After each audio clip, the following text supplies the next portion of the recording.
the time, baby? Railway station जी। भाईजान मुझे लगता है मैं कहीं ना यूरोप में हूँ। क्या बात है, क्या बात। एक अदर जगह और है जहाँ पे जाना है भाई। जिम ही है और हमारी जिंदगी में क्या हो सकता है। एक रॉकेट लें, उनको रॉकेट में बिठाएं और स्पेस में भेज दें। सीनियर सिटीजन हैं उनके अकॉर्डिंग। सेकेंडली ओल्ड एजेस के अंदर सबसे ज्यादा जो फील आती है ना वो जॉइंट्स की होती है। जिम एक हेल्दी लाइफस्टाइल है, वो अकेलापन महसूस होता है, उसको खत्म करने के लिए उस एनवायरनमेंट का हिस्सा बने। तो उनको घर में कुछ ऐसी एक्टिविटीज करवाएं जैसे जिसमें आप नी के ऊपर प्रेशर डालें और उसको होल्ड करके रखें। इस महीने का रेस्ट हो रहा है। अब ये कॉन्सेप्ट हो गया पुराना। अब जो कॉन्सेप्ट है और जो फास्ट रिकवरी पे है, ये एक ऐसी एक्टिविटीज हैं जो उनकी ब्लड सर्कुलेशन को बेहतर करेगा। खान साहब वाला यूटर्न नहीं है, ये आपकी बॉडी के ब्लड एंजाइटी यस और डिप्रेशन। यस। और सबसे बड़ा मसला इस एज में आता है कॉन्स्टिपेशन।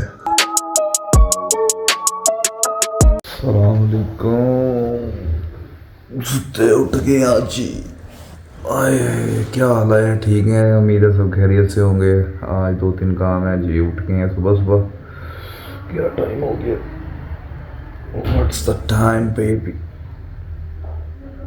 11 बज गए। आम रूटीन में भी 11 बजे और संडे को भी 11 बजे। अच्छा जी, उठते हैं, नाश्ता करते हैं, फ्रेश होते हैं और फिर ये आ गया जी फर्स्ट मील। 3 अंडे, 1 चाय का कप और 3 ड्रॉप्स चाय के। ठीक है, बराबर हो गया, बैलेंस हो गया। तो जी नाश्ता कर लें। One eternity later. Railway station जी, कम ऑन जी। ट्रेन आ गई है जी, लगी हुई है लेकिन अपनी नहीं है।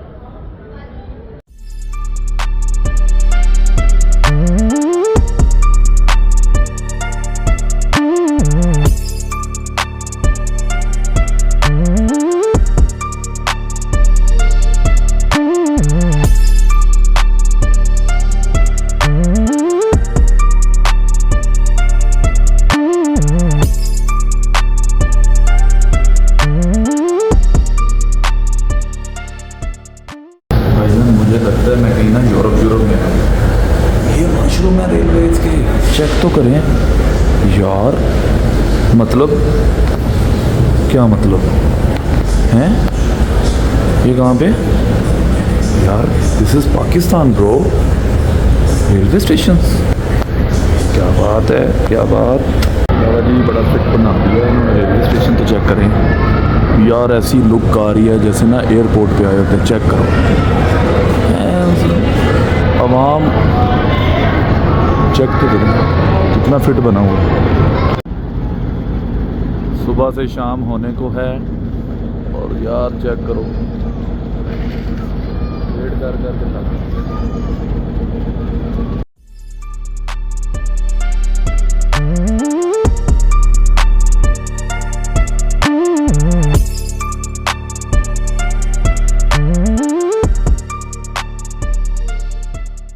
अस्सलाम वालेकुम वरहमतुल्लाहि वबरकातुह।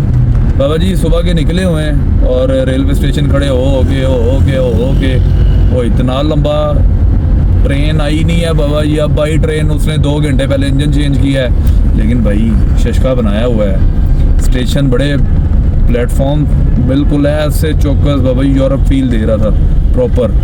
लेकिन यार ये जगह जगह पे जो टैक्स मारे हुए हैं ना इन्होंने, 50 रुपये इधर दे दो, 60 उधर दे दो, 100 उधर दे दो, ऐसे लगता है कचहरी में आ गए हैं।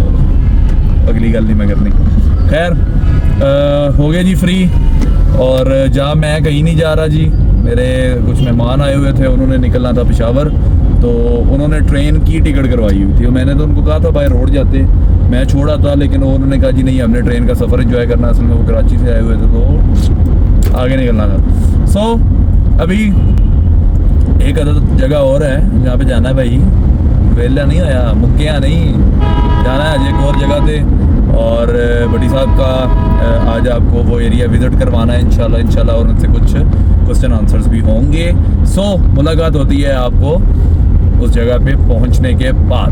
तब तक के लिए मुझे दें इजाज़त। मैं आया मुक्कियाँ नहीं, आना।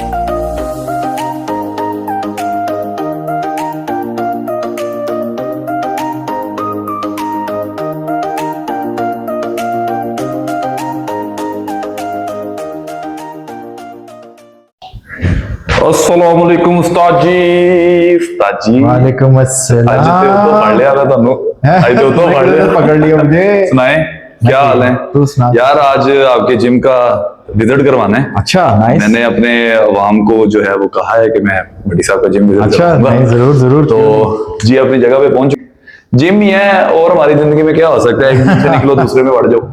और बड़ा अच्छा जिम बनाया हुआ है, खूबसूरत तरीन। वीडियो आपने देख ली होगी जिम की, वो मैं पहले लगा दी थी ताकि आप विजिट कर लें सारा।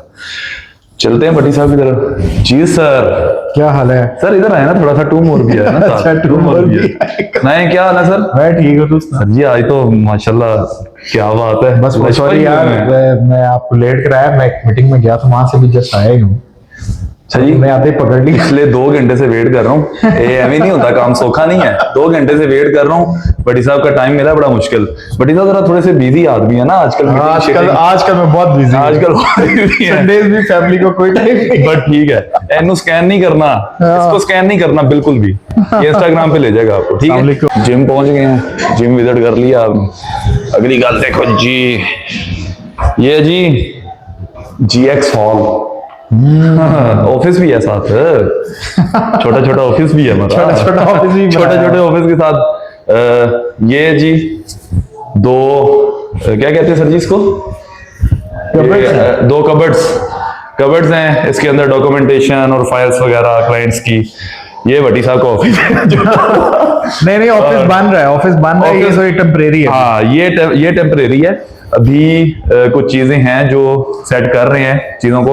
ऑफिस में भी ऊपर है, हाँ ऑफिस ऊपर बना रहे हैं। तो ये GX है, स्ट्रेचिंग बॉडी वेट वर्कआउट्स के लिए एक छोटा सा एरिया हमने एक्स्ट्रा। ये रिक्वायरमेंट थी इसलिए बना लिया है। पहले ये ऑफिस ही था, पे ऑफिस तोड़ा है।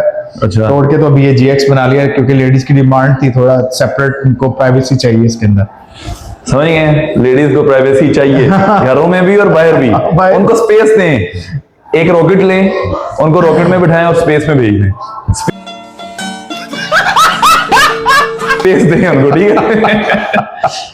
ठीक है, हाँ जी सर जी सुनाइए। मैं ठीक। अच्छा, आ गए ऑफिस में सर जी? हाँ जी हाँ जी हाँ जी आगे। 2-3 चीजें। फर्स्ट है हमारे जो घरों में सीनियर सिटीजन हैं, उनके अकॉर्डिंग 1-2 क्वेश्चंस, 1-2 चीजें उस पर डिस्कस करेंगे। उसके बाद हमारे ट्रेनर्स के लिए जो इंडस्ट्री में काम कर रहे हैं, उनके लिए क्या प्रोटोकॉल होने चाहिए, क्या उनकी जो है वो बेस होनी चाहिए किस तरह की, और थोड़ा सा प्रोफेशनलिज्म के ऊपर कि इंडस्ट्री में किस तरह से प्रोफेशनली काम करना चाहिए। इन तीनों चीजों के ऊपर हम जो है वो आज बात करें। अच्छा ठीक है, डन है। फर्स्ट आ गया जी हमारा सीनियर सिटीजन्स, 60+, 50+ जितने भी लोग हैं, एजेड हैं, आर्थराइटिस है, जॉइंट्स में पेन है, चल फिर नहीं सकते, स्टेयर्स नहीं चढ़ सकते, नमाज नहीं पढ़ सकते बैठ के, वो जिम नहीं आ सकते। ठीक है। कोई फाइनेंशियल इश्यूज है, ट्रेवलिंग का इशू है, घर से नहीं निकल सकते, या कोई रिस्ट्रिक्शन किसी भी तरह की, उनके लिए घर में रहते हुए कौन सी ऐसी चीजें हैं जो वो फॉलो करें और उनकी डेली रूटीन बेटर हो।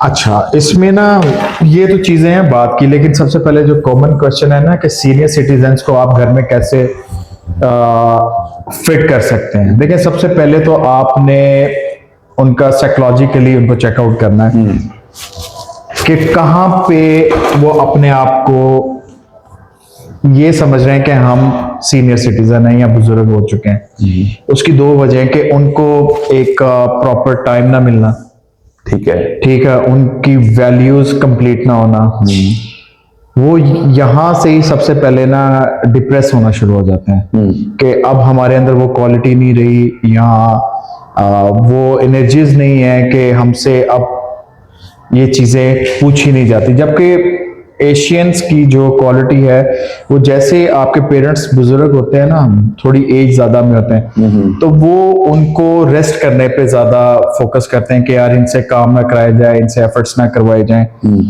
और उनको जो है रेस्ट मोड पे कन्वर्ट कर देते हैं, जिसकी वजह से वो डिप्रेस हो जाते हैं कि यार शायद हम वाकई बुजुर्ग हो चुके हैं, हम बूढ़े हो चुके हैं, हमारे अंदर अब वो क्वालिटीज नहीं रही कि ये अब हमसे मशवरा भी नहीं करते। अब दोनों में कुलाब आ जाता है। जो बच्चे हैं वो पेरेंट्स की केयर के लिए उनको रेस्ट पे लेके जाते हैं, और जो बुजुर्ग हैं वो ये चाहते हैं कि हमें कहीं ना कहीं ये इन्वॉल्वमेंट दें कि हमें फील ना है कि हम बुजुर्ग हो चुके हैं। तो आपने सबसे पहले तो साइकोलॉजिकली उनको इतना कॉन्फिडेंस देना है कि यार वो इस चीज से बाहर निकले। वो जो डिप्रेशन में कन्वर्ट हो रहे हैं, एंजाइटी में या डिप्रेशन में जाना चाह रहे हैं, वहां से वो बाहर निकले। तो उसमें जो मेन चीज है ना, मेन चीज ये है कि आप उनको किसी भी काम से रोकें मत, उनको सिर्फ समझाएं कि हाँ, अगर वो कहते हैं कि यार ये हम काम करना चाहते हैं, जी गो हेड, बिल्कुल आप करें। वो भी उनकी एक एक्टिविटी का हिस्सा बन जाती है। एक्सरसाइज वो कर नहीं सकते, बट वो जो इस तरह के काम कर रहे हैं साइकोलॉजिकली वो फ्रेश हो जाते हैं। जब वो स्ट्रांग होते हैं तो वो उनके ऑर्गन्स भी इस तरह के काम करना शुरू कर देते हैं। सेकेंडली, ओल्ड एजेस के अंदर सबसे ज्यादा जो फील आती है ना, वो जॉइंट्स की होती है। बिल्कुल, जॉइंट्स उनके वीक होते हैं। आपने उनको एथराइटिस के जो वर्कआउट्स है ना घरों में, अगर वो जिम नहीं जाना चाहते या वो फील करते हैं कि हम बुजुर्ग हो गए, हमसे जिम नहीं होगा, देखो सबसे पहले जिम का कॉन्सेप्ट ही बदले ना, कि जिम का लोगों के माइंड में कॉन्सेप्ट ये है कि जिम जाना है तो हमने डंबल्स उठाने, हमने मसल्स उठाने, जबकि आप अवेयरनेस फॉर्म में ये भी कह सकते हैं कि जिम एक हेल्दी लाइफस्टाइल है। वहां पे जाके सिर्फ आपने डंबल्स नहीं उठाने, आपने अपने जो लॉनलीनेस है ना, जो उनको अकेलापन महसूस होता है, उसको खत्म करने के लिए उस एनवायरनमेंट का हिस्सा बने। वहां पे जब वो जाएंगे उनका डिप्रेशन आउट होगा, वो अकेलापन जो है वो उनका खत्म होगा। वो वहां पे जाके कुछ भी ना करें, सिर्फ इन्वायरमेंट में रहेंगे ना, वो फ्रेश हो जाएंगे। बिल्कुल। तो हमें अपने बुजुर्गों को पहली बात है लेके आना चाहिए। अगर वो नहीं आते तो उनको घर में कुछ ऐसी एक्टिविटीज करवाएं, जैसे जिसमें आप ये कह सकते हैं कि अब हम कुर्सी पे बैठे हुए हैं, आप उनको कहें कि बैठे बैठे लेग लिफ्ट अप कर लें, हल्का सा टो प्रेस कर लें, नी के ऊपर प्रेशर डालें और उसको होल्ड करके रखें। इससे क्या होगा कि जो आपके डीप मसल्स है ना, जो मसल्स हमारा वीक हो चुका था, क्वाड्रिसेप है, वो इंटरनली वाइब्रेट करना शुरू करेगा, जिसकी वजह से वो इंटरनली बोन्स को कनेक्टिविटी देगा, उसको स्ट्रॉन्ग करने के लिए, उसको पकड़ने के लिए, उसके उनके जॉइंट्स मजबूत होंगे। सर इसमें एक चीज मैं ऐड करता हूं, रेस्ट एंड राइस कॉन्सेप्ट हो गया पुराना कि आप रेस्ट करें, आइसिंग करें, और 6 महीने का रेस्ट हो रहा है, 10 महीने का रेस्ट हो रहा है। अब ये कॉन्सेप्ट हो गया पुराना। अब जो कॉन्सेप्ट है और जो फास्ट रिकवरी पे है, जिससे बहुत अच्छी जल्दी रिकवरी होती है, वो ये है कि अपना मसल जो इंजर्ड है या जो इंजरी, जॉइंट इंजरी है, उसको वर्किंग दें, उसको उसके ऊपर उसको ट्रेन करें। ठीक है, उसके मसल्स को इतना ट्रेन करें, उसमें डिफरेंट वेरिएशंस हैं, होल्डिंग में चले जाएं, रेपिटेशंस पे चले जाएं, मोबिलाइजेशन पे चले जाएं, स्ट्रेचिंग पे चले जाएं, बट उसको रेस्ट ना दें। रेस्ट देंगे तो वो दिन ब दिन वीक होना शुरू हो जाएगा। सर ऐसे ही है? ऐसे ही है। ये न्यू रिसर्च है, तो मुझे लगा कि ये यहाँ पे बतानी चाहिए, मैंने इसलिए बता दिया। ठीक है। अच्छा, सेकेंडली, आप उनको ये कह सकते हैं कि घर में सीढ़ियां सबके होती हैं घरों में, सीढ़ियां चढ़ें जी, नीचे उतरें, तेज ना चलें, बट कुछ ना कुछ एक्टिविटी करते रहें। ठीक है। घर पे जो आप वॉक करें जितनी हो सकती है। अगर आपके पास स्पेस नहीं है तो इतनी तो होगी कि आप घर रूम के अंदर वॉक कर सकते हैं। ठीक है, बेड पड़ा होगा, बेड पे चढ़े उतरे, ये कॉन्सेप्ट ऐड कर सकते हैं। ठीक है, उसके अलावा आप लेट के क्रंचेस कर सकते हैं। स्क्वाट पोजीशन अगर आप नहीं कर सकते तो कुर्सी पे खड़े होकर, कुर्सी पे बैठ के फिर खड़े हो जाएं। ये एक ऐसी एक्टिविटीज हैं जो उनकी ब्लड सर्कुलेशन को बेहतर करेगा, उनकी जॉइंट की जो मोबिलिटी है उसको स्ट्रॉन्ग करेगा। ठीक है, उसके अलावा आप खड़े होकर स्टैंडिंग काफ कर सकते हैं। स्टैंडिंग काफ का एक इतना जबरदस्त कॉन्सेप्ट है, लोगों को इसके बारे में नहीं पता है। ये आपकी बॉडी का सेकंड हार्ट है। ब्लड सर्कुलेशन का फ्लो यहीं से वापस रिवर्स होता है। उससे क्या होगा कि जब आप ये करेंगे तो अगर आपके नी पे, घुटने में स्वेलिंग है, वो भी खत्म होनी शुरू हो जाएगी, क्योंकि वो स्ट्रांग हो जाता है, ब्लड सर्कुलेशन बेहतर हो जाती है। मसल स्ट्रांग नहीं होता तो वो भी स्ट्रांग होगा, तो उस जॉइंट्स को ग्रिप अप करेगा, आपकी मोबिलिटी स्ट्रांग होगी, तो वो ऑटोमेटिकली आपको एक हेल्दी इन्वायरमेंट का देगा और आपका माइंड भी फ्रेश होगा। और जितनी एंजाइटी, डिप्रेशन का कॉन्सेप्ट है, ये इससे आउट होता है। ठीक है, तो अपने बुजुर्गों को कुछ ना कुछ एक्टिविटी करते रहने का आपने शौर रखना है, क्योंकि वो करते रहे सारी जिंदगी की है, तो उनको बैठने ना दें जब तक वो खुद बैठना ना चाहें, रेस्ट करना ना चाहें। उससे क्या होगा कि उनका इन्वायरमेंट भी बेहतर होगा, वो हेल्दी भी होंगे और उनकी लाइफ भी बेहतर होगी और मेडिकल इशू से भी वो सेफ रहेंगे। अच्छा, एक तो बात इसमें ऐड करता जो, एक तो दिल होता है आपके पास जो आप किसी को देते हैं ठीक है सर, वो दिल नहीं, उसके बाद भी दो दिल होते हैं हमारी बॉडी के अंदर। एक जो आपका ब्लड पंप कर रहा होता है, जिसका फंक्शन ही ये है, जिसको कार्डियोवैस्कुलर फंक्शन कहते हैं। चैम्बर्स होते हैं, चैम्बर्स होते हैं, 4 चैम्बर्स होते हैं। वो सर इतनी साइंटिफिक को फिर हम तो आपस में कर सकते हैं, लेकिन उनको समझाने के लिए थोड़ा सा उसको समराइज भी करना पड़ता है। अच्छा, तीसरा दिल, एक दिल हो गया जो आपने किसी को दे दिया, वो तो आना नहीं है भाई वापस समझ रहे हो? दूसरा दिल जो चैम्बर्स के साथ पंप कर रहा है, ब्लड फ्लो पूरी बॉडी में दे रहा है, आपका कार्डियोवैस्कुलर सिस्टम। तीसरा दिल आपके काफ्स, ये जो जगह है ना आपकी, ये पिंडलियां जिसको बोलते हैं भाईजान, बहुत जरूरी है इसका वर्कआउट। इसका ये समझ लें कि आपकी बॉडी का यू टर्न है, खान साहब वाला यू टर्न नहीं है ये आपकी बॉडी के ब्लड फ्लो का यू टर्न है सर। ये तुमने क्या बात की है सर, खान साहब वाला यू टर्न नहीं है। मैं हम हेल्दी लाइफस्टाइल के ऊपर बात करें, तुम पॉलिटिक्स पे ऐड कर रहे हो। अच्छा, वैसे एक बात बता रहा हूं मैं सबको, जनरली फिजिकली फिटनेस खान साहब भाईजान बहुत, क्या उनकी मैंने एक वो डॉक्यूमेंट्री देखी थी जिसमें इस एज में भी उनका heart rate, resting heart rate 100 से नीचे है। क्यों है? जो कि मोस्टली नहीं होता। देखिए, बहुत सारे लोगों को उनकी ये चीज नहीं पता है। जी बिल्कुल ऐसे ही है। वो 10 इंक्लाइन के ऊपर वॉक करते हैं और 10 किलोस के एंकल ग्रिप्स पांव पे पहन के वॉक करते हैं 10 इंक्लाइन पे। पॉलिटिकली इख्तिलाफ होगा, बहुत सारी चीजें होंगी, लेकिन हमारा वो टॉपिक नहीं है। हमारा टॉपिक है फिटनेस का। फिटनेस तो खान साहब फिटनेस में भाईजान 100 बटा 100, ठीक है। तो काज की बात हो रही थी, यूटर्न भाईजान, यूटर्न लाइफ में जो है ना बहुत जरूरी है। यूटर्न नहीं लेंगे तो फिर आप हारेंगे।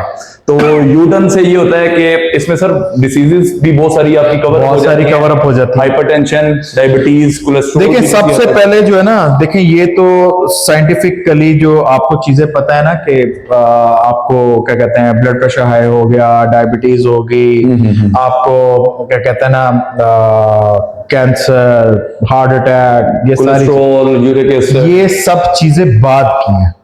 ये सब चीजें बाद में आती हैं। सबसे पहले जो आपकी जिंदगी का सबसे बड़ा बीमारी जहां से स्टार्ट होती है ना, वो आपकी है एंजाइटी और डिप्रेशन। और वो क्यों होती है? जब इंसान की एक्सपेक्टेशंस हाई होती हैं और उनकी इंप्लीमेंटेशन जीरो होती है। अब जब ओल्ड एजेस होती है ना, मतलब हमारे जो बुजुर्ग है, इवन बुजुर्ग ने कोई भी, आजकल हर बच्चे बड़े सबको एंजाइटी डिप्रेशन क्यों है? क्योंकि वो एक्सपेक्ट करते हैं लोगों से, बिल्कुल सराउंडिंग सर्कल से, वो आपका बहुत नेगेटिव है। वो नहीं करना चाहिए। आपने एफर्ट्स खुद करनी है, अपने आप को बिजी रखना है।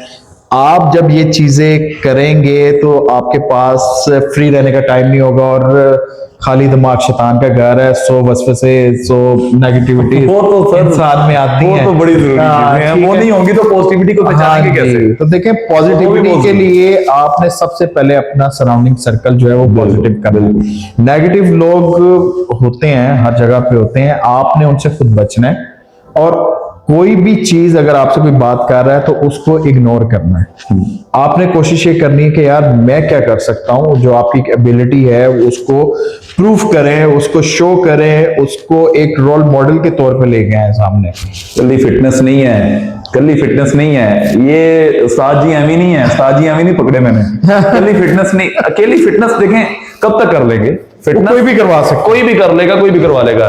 असल जो चीजें आपकी लाइफ में, डेली रूटीन में, आपके फ्यूचर में जो काम आनी है या इन पास्ट जो काम आनी है आपके, वो यही चीजें हैं भाई, कि आपने पॉजिटिव कैसे रहना है। और अच्छा, हम इसको डिस्कस इसलिए कर रहे हैं पॉजिटिविटी को, क्योंकि प्री वर्कआउट जब आप वर्कआउट नहीं कर रहे होते, उससे पहले आपके अंदर नेगेटिविटी आती है। जब आपकी बॉडी यूज नहीं हो रही ना, तो भाईजान आपका ब्रेन, उसने एनर्जी कहीं ना कहीं लगानी है अपनी। तो वो हमारा जो सराउंडिंग है ना, हम जिस रीजन में रहते हैं सर, उसमें नेगेटिविटी ज्यादा है, मुझे ये फील होता है। क्यों है? उसकी रीजन में भी यही हो सकती है क्योंकि हमारा नहीं, बहुत सारे इश्यूज हैं। देखें, बहुत सारे इश्यूज हैं। फाइनेंशियल क्राइसिस हैं, ऑफ कोर्स, ही बात है। ठीक है। एक ये सबसे बड़ा जो अलमिया है इस टाइम, वो है आपका फाइनेंशियल क्राइसिस। अनएम्प्लॉयमेंट है, नौकरी नहीं है, अनएम्प्लॉयमेंट है, बहुत सारी चीजें हैं। किसी एक को हमने पॉइंट आउट, फैमिली इश्यूज हैं, बहुत सारी चीजें। अगर उसकी थ्योरी में जाएंगे तो पता नहीं क्या क्या निकल आएगा। तो भाईजान पॉजिटिविटी, ठीक है। अच्छा जी, नेक्स्ट सर मेरा क्वेश्चन ये है कि एक तो होगी हमारी ये रूटीन कि हमने सीनियर सिटीजन्स को कैसे पैक करना है। ओवरऑल सीनियर सिटीजन्स भी हैं, दूसरे मतलब भी घरों हैं, में फीमेल्स भी हाउस हैं, वाइफ्स जो, भी हैं, जिनको पीसीओज है, प्री प्रेगनेंसी है, prenatal postnatal. PCOS के लिए देखें, पीसीओस के लिए मैं बड़ा क्लियरली आपको ना एक चीज पहले भी मैंने आपके साथ डिस्कस की थी कि जब तक आपकी फिजिकल एक्टिविटी नहीं है प्लस आप जंक फूड की रेशो को इंक्रीज करते जाएंगे, फैट्स उसके अंदर सैचुरेटेड होता है जो आपके रूम टेम्परेचर में भी वेन्स को ब्लॉक करता है। जब तक आप उन चीजों से बाहर नहीं निकलेंगे, आपके घरों में एक कॉन्सेप्ट नहीं है घर के खाने खाने का, तो ये प्रॉब्लम्स बहुत ज्यादा है। ये वो पिछले व्लॉग वाली बात है, हाँ। ठीक है, पीसीओस वाली। उसको आपने अपने लाइफस्टाइल को बेहतर करना, और इस पे जिम्मेदारी खाली हाउस वाइफ्स की नहीं है, मदर की नहीं है, वाइफ की नहीं है, ये सब पे डिपेंड करता है कि हम सब ने इससे कैसे। जाहिर है फादर रोल मॉडल होता है, भाई है घर में वो रोल मॉडल होना चाहिए, माँ रोल मॉडल होनी चाहिए, हर चीज बड़ी बहन है तो वो रोल मॉडल होनी चाहिए। तो सर ये चीजें हमारी होगी, पहला क्वेश्चन हमारा यहाँ पे। उसमें एक चीज थोड़ी सी ऐड कर दे, हमने वर्कआउट देख लिए, हमने देख लिया उनको डिप्रेशन से कैसे निकालना है, हमने उनकी डेली रूटीन को थोड़ा चेंज करना है, थोड़ा उसमें एंटरटेनमेंट लेके आना है, उनको बाहर की हवा लगवानी है, वो कहते हैं हवा लग गई बाहर दी हवा लगवानी है। सर उसमें जो सबसे बड़ा इशू फेस करने जो मैंने सुना है और देखा है, और बहुत सारे लोग मुझसे क्वेश्चन भी करते हैं कि सीनियर सिटीजन्स अब उनको हार्ट का इशू है, कोलेस्ट्रॉल है, डायबिटीज है, मतलब कुछ भी है, उनको क्या ऐसा खाने को दें कि वो आराम से डाइजेस्ट कर लें, और उनको जो सबसे बड़ा मसला इस एज में आता है कॉन्स्टिपेशन, कि कॉन्स्टिपेशन ना हो। सर कुछ ऐसा, मतलब मैं ये नहीं कह रहा कि हम पूरी उसकी कैलकुलेशन बताएं कि इतना ग्राम प्रोटीन लें, इतने ग्राम फैट्स लें, वो हमें नहीं चाहिए। मैं एक नॉर्मल बंदा, नॉर्मल सिटीजन हूं, मैं आपसे ये क्वेश्चन कर रहा हूं कि मुझे कैलकुलेशंस नहीं आती, मुझे सिर्फ एक मील ऐसा बता दें जिसके साथ मेरी डेली रूटीन की ये जो चीजें हैं ना, कॉन्स्टिपेशन है, डिप्रेशन, जो अंदर कार्बन डाइऑक्साइड भरती जा रही है बॉडी के अंदर, ऑक्सीजन कंजप्शन नहीं है, उसको एक तो वर्कआउट से हो जाएगा, सेकेंडली एक मील कोई ऐसा बता दें जिससे ये चीजें कवर अप हो जाए। देखें इसमें बड़ा सिंपल मेरा आंसर आपको, जैसे जैसे एज बढ़ती है आपका मेटाबॉलिज्म स्लो होना शुरू हो जाता है। बिल्कुल, ठीक है, उस मेटाबॉलिज्म को फास्ट करने के लिए आपको एक्टिविटी की जरूरत पड़ती है जी, डाइजेस्ट करने के लिए। जी, आपने अपनी एक्टिविटी को फास्ट करना है, ठीक है, जिससे आपने जो खाया है वो डाइजेस्ट होना शुरू हो जाएगा। और जब आपका जिस टाइम जो दिल खाने का मूड है वो आप लाजमी खाएं। मैं ये नहीं आपको बहुत एग्जेक्टिव डाइट्स की तरफ नहीं लेके जाऊंगा कि जी उनका ये भी खाना बंद कर दें, ये भी कर दें। देखें आपका बॉडी का एक सिस्टम कनेक्शन है जो नर्व सिस्टम से निकल के जाता है, ऐसे ही है, ठीक है। आपने उस नर्व सिस्टम के ऊपर, मैं एक बात करता हूं कि जी आपको मैं कहूंगा कि आपने चॉकलेट नहीं खानी, आपने मीठा नहीं खाना है, जबकि आपका लाइफस्टाइल घर का यही रहा है कि आप मीठा भी खाने के बाद दस्तरखान पे बैठ के खाते हैं। और मैं अगर वो रोक दूंगा तो 2-4 दिन के बाद आपकी बॉडी उसको डिमांड करेगी। बिल्कुल, और अगर आप वो रिक्वायरमेंट पूरी नहीं करेंगे तो वो उसको डिप्रेस करेगा, मूड स्विंग्स करेगा, वो प्रॉब्लम आएगी। आपने क्या करना है, मैं किसी चीज से नहीं रोक रहा, आपका जिस टाइम जो दिल खाने का कर रहा है अगर आप वो खा सकते हैं तो थोड़ा सा जरूर खाएं कि जिससे आपका मूड स्विंग ना हो। ठीक है, कोई एग्जेक्टिव डाइट नहीं है, कोई कुछ नहीं है, सब कुछ आपके किचन में है, आप सब कुछ वो खा सकते हैं। सॉरी मैं हंस इसलिए रहा हूँ, कल हम गए हैं सर फैमिली के साथ बाहर, आपको पता है वीकेंड होता है, वीकेंड भाई बाहर है, रात को गए हैं तो मैंने कहा यार मैं तो मतलब डाइट पे हूँ तो मैं चिकन चेस्ट पीस ही खा सकता हूँ बाहर से और कुछ नहीं, तो सबने पिज्जा मंगवाया। मैं मुंह देख रहा हूँ कि मैं क्या करूं, मैंने फिर चेस्ट पीस ऑर्डर किया है, मैंने भाईजान अपना चेस्ट पीस मुकाया है, मैंने 2 बाइट पिज्जे की खाई है क्योंकि मुझे क्रेविंग हो रही थी। हाँ, बिल्कुल। मैं उसको देख रहा था और मुझे लग रहा था कि मैं अगर इसको नहीं खाऊंगा ना तो मैं गिर जाऊंगा, क्योंकि आपको पता है हफ्ते की रूटीन है 8 घंटे मतलब कंटिन्यूसली वर्कआउट और इधर उधर की चीजें और तो वो दिमाग में ना फंसी हुई थी कि यार अगर मैंने ये ना खाया तो मेरा वो चेस्ट पीस खाया फारग है। फिर मैंने 1 से 2 बाइट ली, उससे ज्यादा नहीं लिया क्योंकि मुझे खुद को रोकना आता है। मैं रुक गया लेकिन मैं सेटिस्फाई हो गया उससे, मुझे मतलब वो डोपामिन और हार्मोन को खुशी मिली। तो मैं आज अपना आप हल्का फील कर रहा हूँ। सुबह मैंने 3 अंडे खाए हैं एक चाय के कप के साथ, दोपहर में 1 सेब खाया है और अभी मैंने चिकन चेस्ट पीस खाया आपके आने से पहले। तो मतलब आज डाइट उस तरह से पूरी नहीं है लेकिन मैं सेटिस्फाई हूँ। देखिए बिल्कुल रिलैक्स बैठो। डाइट का जो कॉन्सेप्ट है ना ये बड़ा क्लियर है। अगर आप कोई स्पेसिफिक टारगेट के ऊपर खड़े हुए ना, फिर तो आप अपनी डाइट को कैलोरीज पे लेके जाएं, डीसीआर के ऊपर लेके जाएं, डेली कैलोरीज रिक्वायरमेंट जो आपकी है ना उसके ऊपर लेके जाएं। अब जिस दिन आपकी छुट्टी होती है उस दिन आपका कंप्लीट रेस्ट डे होता है। अब आप उस कैलोरीज के अंदर कोई भी चीज खा सकते हैं, ठीक है, वो उसको एडजस्ट कर ले। आपने उस कैलोरीज के अंदर रहना। देखें अगर आपकी कैलोरीज का डिसाइड हुआ है डीसीआर के थ्रू और टारगेट के थ्रू कि आपने 1800 कैलोरीज का इंटेक करना है पर डे, छुट्टी वाले दिन आप 1800 कैलोरीज के अंदर पिज्जा खा लो, चीज केक खा लो, चॉकलेट्स खा लो, कोल्ड ड्रिंक पी लो, कढ़ाई खा लो, नान खा लो, दुब्बा कढ़ाई, मतलब जो चीज खानी है उसी कैलोरीज के अंदर रहते हुए आपने खाना, और वो आपका एक तो चीट मील भी कंसीडर होगा, प्लस आपकी जो बॉडी की रिक्वायरमेंट है वो भी पूरी हो जाएगी, और जो आपके मूड स्विंग्स और जो आपकी रिक्वायरमेंट आप चाह रहे हैं मतलब सेटिस्फाई हो जाएगी, बॉडी सेटिस्फाई करना है, बॉडी सेटिस्फाई हो जाएगी। ठीक है, तो ये भी जरूरी है। और बात वहीं पे टू द पॉइंट डिस्कशन के ऊपर ही आते हैं कि जब आपकी एज ज्यादा हो जाए तो आप क्या खा सकते हैं। तो भाई आप सब कुछ खाएं, सिर्फ शॉर्ट पोर्शंस पे चले जाएं, ठीक है, चाहे दिन में 8 दफा खाएं, 10 दफा खाएं, उससे फर्क नहीं पड़ता। हाँ, पेट भर के मत खाएं, उसमें थोड़ा कंट्रोल रख लें, पोर्शन कंट्रोल करें। पोर्शंस जितने कंट्रोल रखेंगे आपको ना तो कॉन्स्टिपेशन होगी और ना आपको कोई और प्रॉब्लम्स होंगी, बट आपकी एक्टिविटी कुछ ना कुछ लाजमी होनी चाहिए, वो आपने लाजमी करनी है। चाहे आप वॉक फॉर्म में कर लें, सीढ़ियां चढ़ लें, गार्डन में वॉक कर लें, कुर्सी पे बैठ के खड़े होकर स्क्वाट्स कर लें, लेट के क्रंचेस कर लें, टीचर्स जो हैं वो उसको करते रहे आप, बस वो करेंगे, वो आपका मेटाबॉलिज्म जो है वो फास्ट रहेगा, वो डाइजेस्ट करता रहेगा, तो आपको ये सारे प्रॉब्लम्स नहीं होंगे। अच्छा जी सर, सीनियर सिटीजन तो साइड पे। सेकंड क्वेश्चन जी सर, फर्स्ट हमारा क्लियर हो गया, सीनियर सिटीजन आगे के अपने पोर्शन कंट्रोल कर लें, साथ के साथ एक्सपेंडिचर के लिए एनर्जी को थोड़ा सा यूटिलाइज भी करें। ट्रेनर्स के लिए ठीक है, ट्रेनर इंजरी से बचाने के लिए काम कर रहा है, डॉक्टर